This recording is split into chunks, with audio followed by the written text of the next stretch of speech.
जीव कब से संसारी हुआ?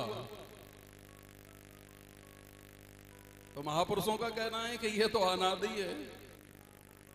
ब्रह्म माया संबंध रूप जीव ईश भेद तिन खटिए अनादिता में ब्रह्मानंत मानिए। ये एक अनंत अनादि होता है और अनंत अनादि है वो ब्रह्म, जिसका कभी अंत तो होता ही नहीं है।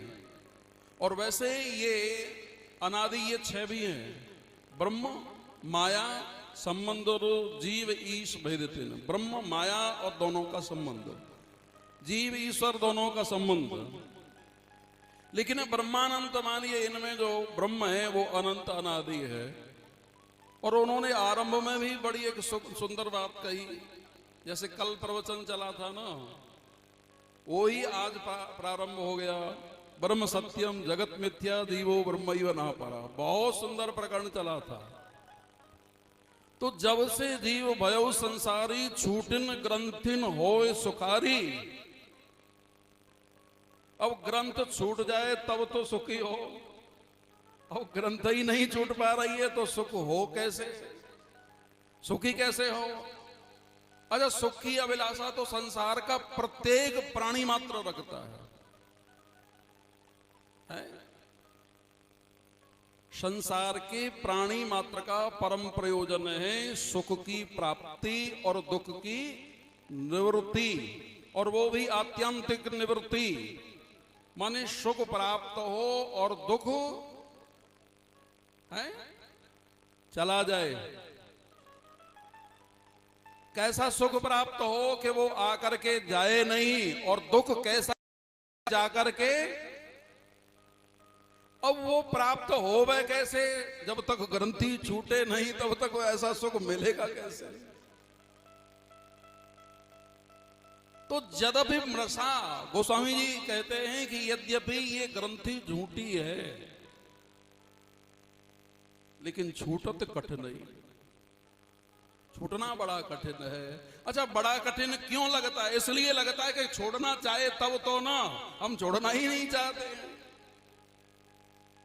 कोई आदमी बीड़ी पीता है, उसे बीड़ी छुड़वाने के लिए कहो ना।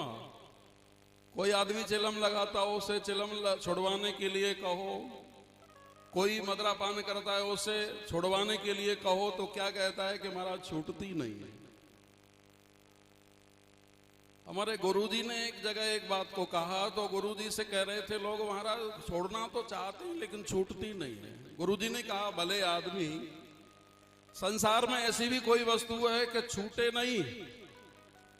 सबसे ज्यादा प्रिय होते ही प्राण, और प्राणों को भी छोड़ना पड़ता है। तो बताओ, ये तो बाह्य वस्तु है। स्वामी जी ने कहा, भले आदमी तो बीड़ी को दबाए हुए है, बीड़ी तुझे पकड़े हुए है कि तूने बीड़ी को पकड़ रखा है। व्यसन को हमने पकड़ रखा है कि व्यसन ने हमको पकड़ा है? हमने ही व्यसनों को पकड़ा है, तो हम ही छोड़ सकते हैं। तो छूटत कठिन नहीं। जब कछु काल करी सत्संगा, जब कालांतर सत्संग करेंगे तो ये ग्रंथि भी छूट जाएगी। महापुरुषों के सानिध्य में आएंगे तो निश्चित छूटेगी, खुलेगी, और हम परम सुख को प्राप्त होंगे। आओ, प्रवचन की श्रृंखला को आगे बढ़ाने के लिए मैं नम्र निवेदन कर रहा हूं परम पूज्य स्वामी नारदानंद जी महाराज। महापुरुषों को लगभग 10 मिनट ही आएंगी।